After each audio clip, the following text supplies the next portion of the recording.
तो भाई किसी मित्र ने पूछा है how to live in the present moment. वर्तमान क्षण में कैसे जिए। ध्यान में कहते हैं ना कि वर्तमान क्षण में जियो। कैसे?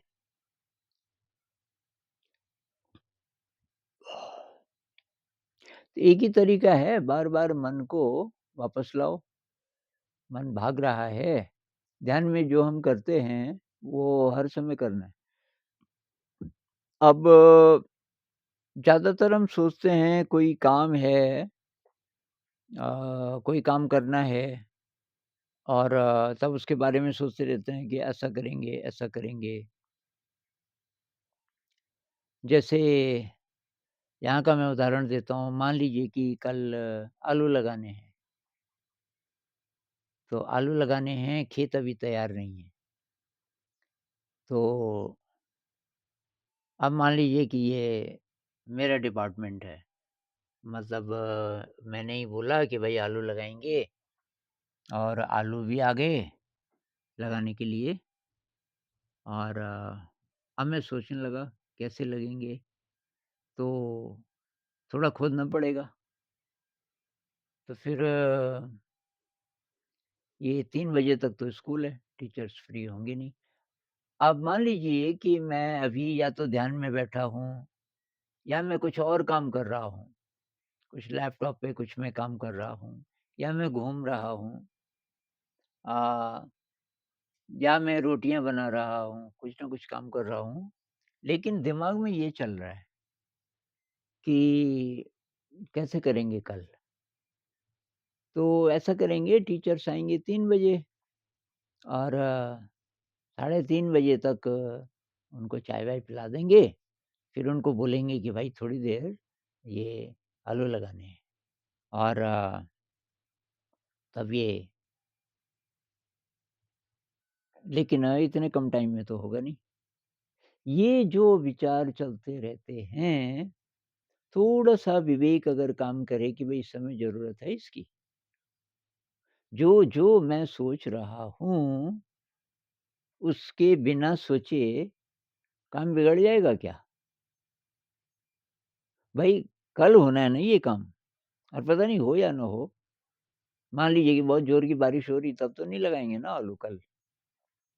और मान लीजिए कि कुछ ऐसी परिस्थिति हो जाए, कोई और कि भई अचानक कुछ मेहमान आ गए और सब लोग बिज़ी हो गए, भई उनके लिए खाना भी बनाना है और वो मेहमान मेरे साथ बात कर रहे हैं।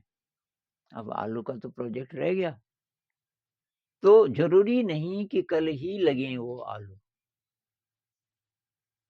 एक, दूसरी बात कि जो भी होना है, वो सब कल हो सकता है और उसके लिए सोचने की कोई ज़रूरत नहीं है। कल जब टीचर्स आएँगे स्कूल से, उसके बाद ये प्रोजेक्ट शुरू होगा, अगर होगा तो। अगर ये मेरा विवेक काम कर जाए तो फिर मैं इसको ड्रॉप कर सकता हूँ, कि भई कुछ भी सोचने की ज़रूरत नहीं है इसमें।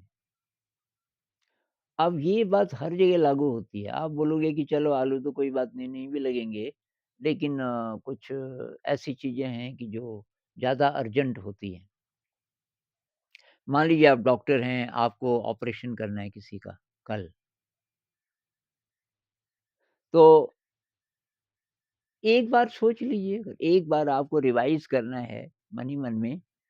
बहुत सारे डॉक्टर्स ऐसा करते हैं। एक डॉक्टर साहब मुझे बता रहे थे कि जैसे हार्ट का ऑपरेशन होना है कल, तो कि सारा ऑपरेशन एक बार हम माइंड में करते हैं।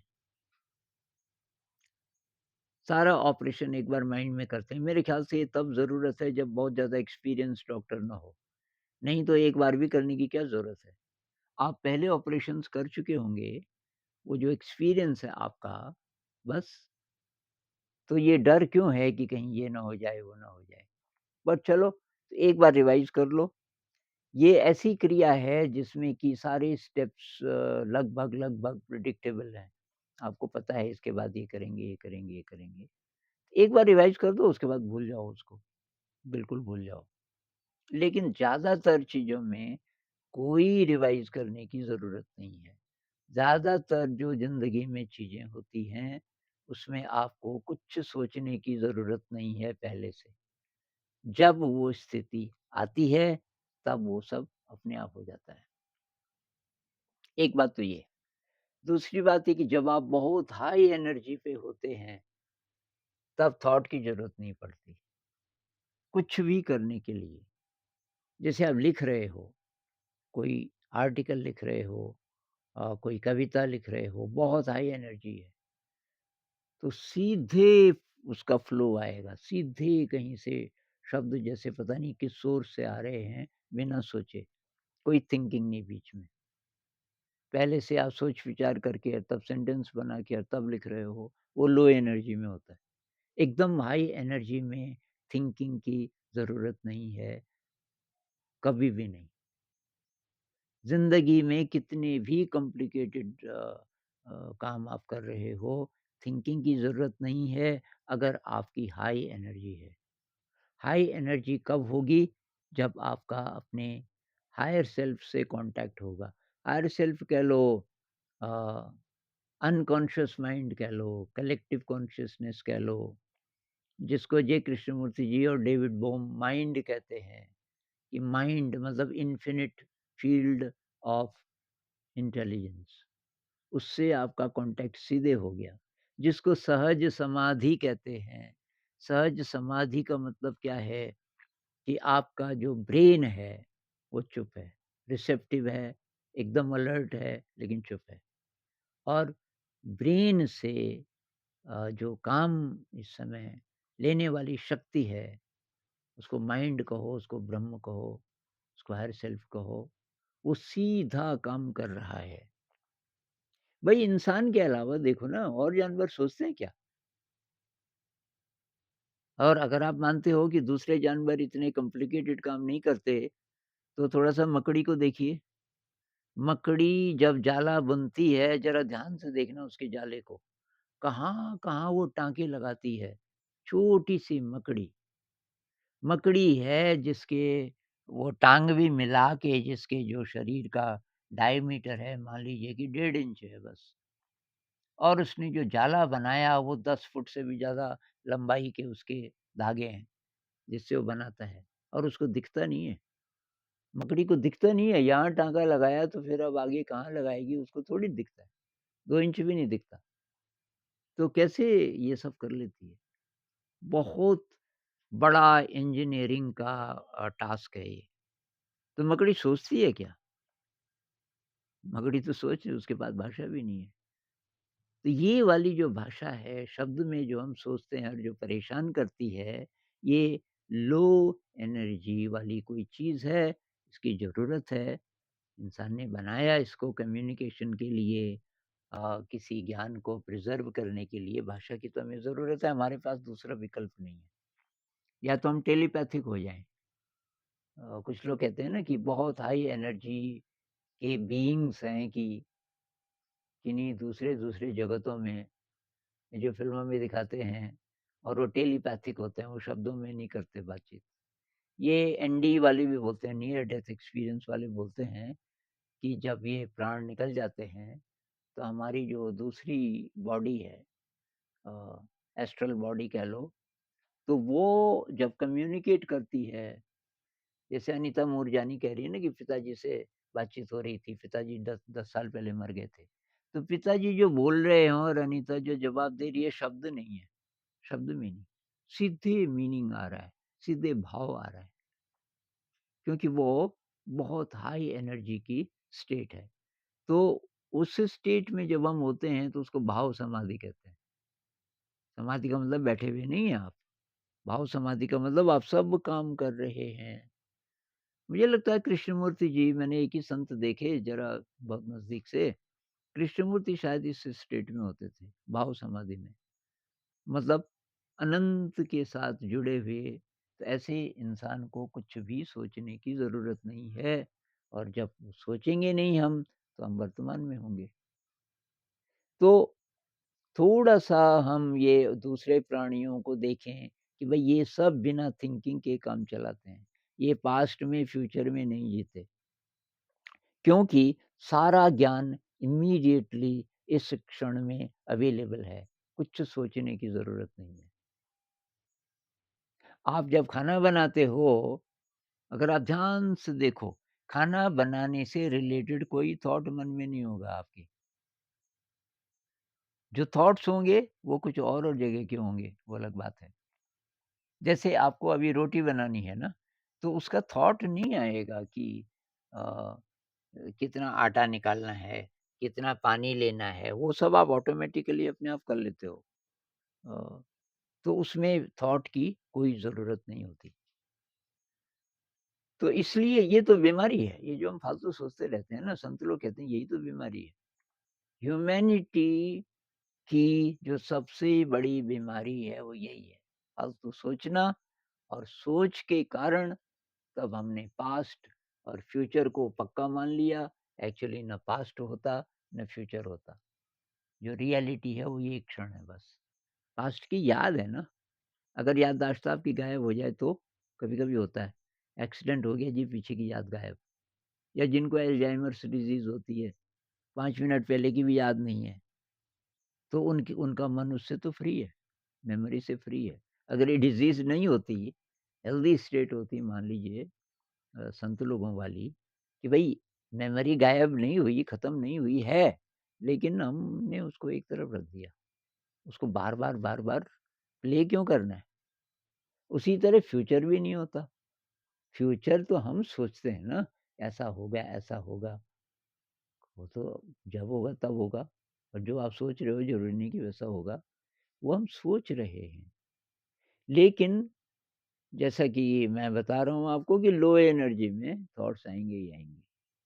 ये मन में पूरी बात समझ आ भी जाए कि भई वर्तमान ही क्षण है रियलिटी, पास्ट के बारे में सोचना, फ्यूचर के बारे में सोचना एकदम बेकार है।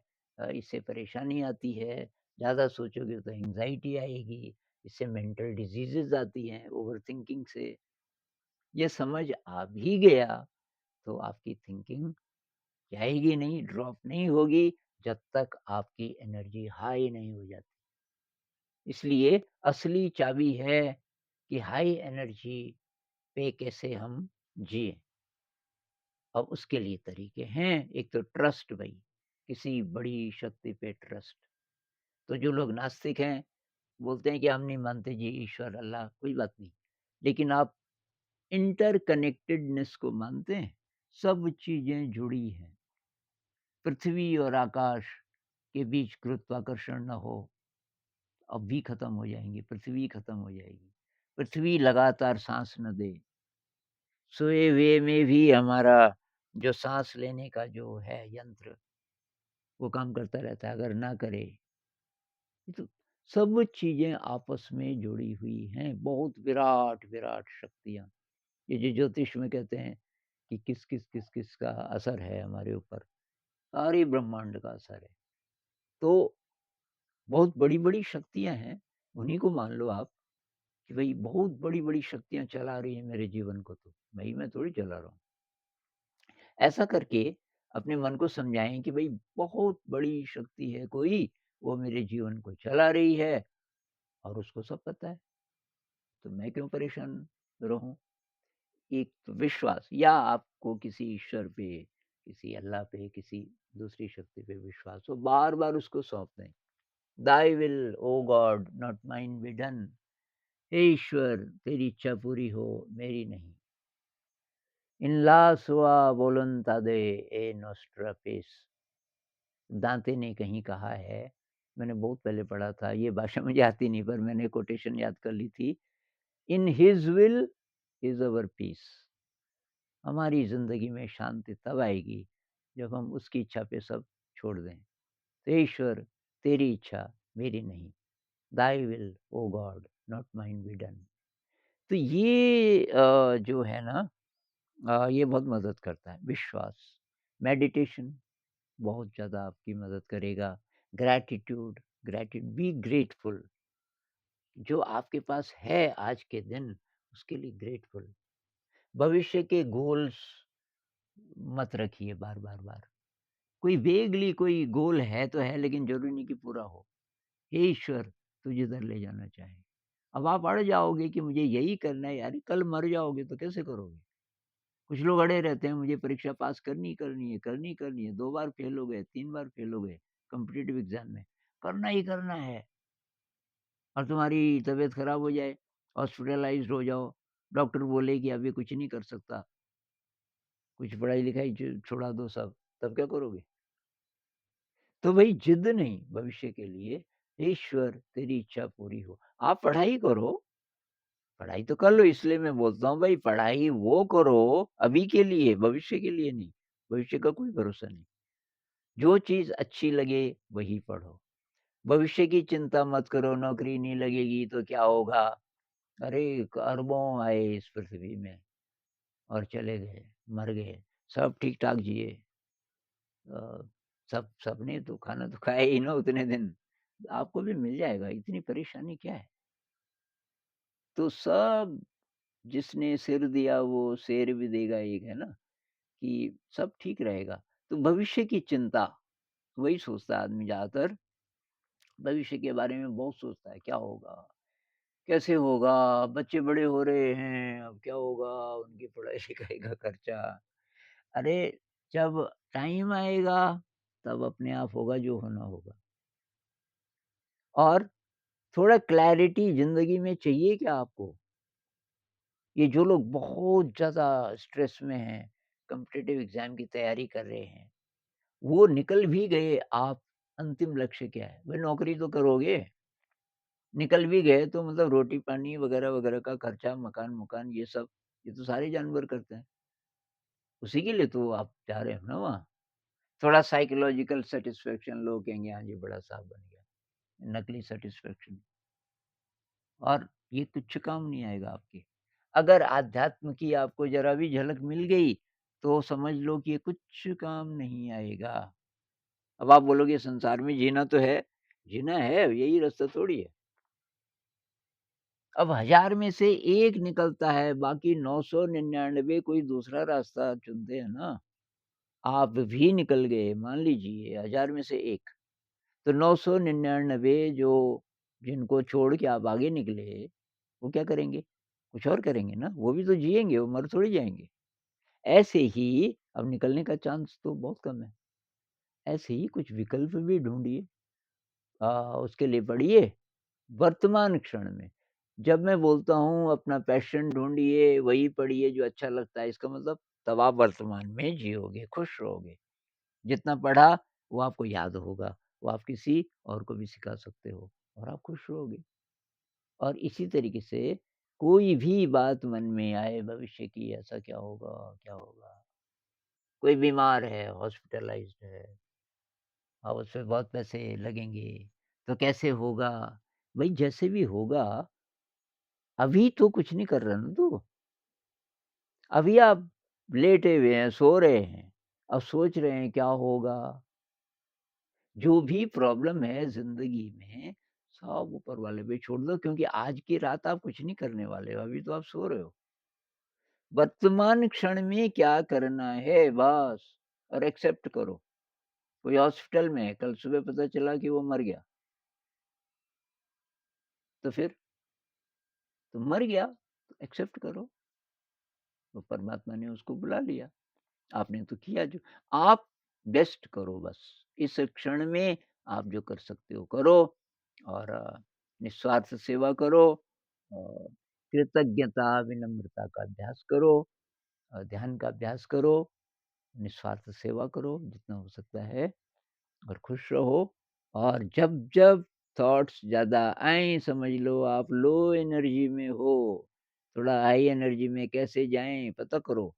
तो एक क्लासिकल इंस्ट्रूमेंटल म्यूज़िक अगर आपको कोई बहुत अच्छा लगता हो, पता करो कौन-सा अच्छा लगता है, उसको प्ले कर लो, उसके साथ थोड़ा डांस कर लो, थोड़ा घूमने निकल जाओ पता करो कैसे करके थोड़ा-सा रिलैक्स आप होते हो और ये हाई एनर्जी जैसे ही आपकी होगी, थॉट सब खत्म। कोशिश कीजिए।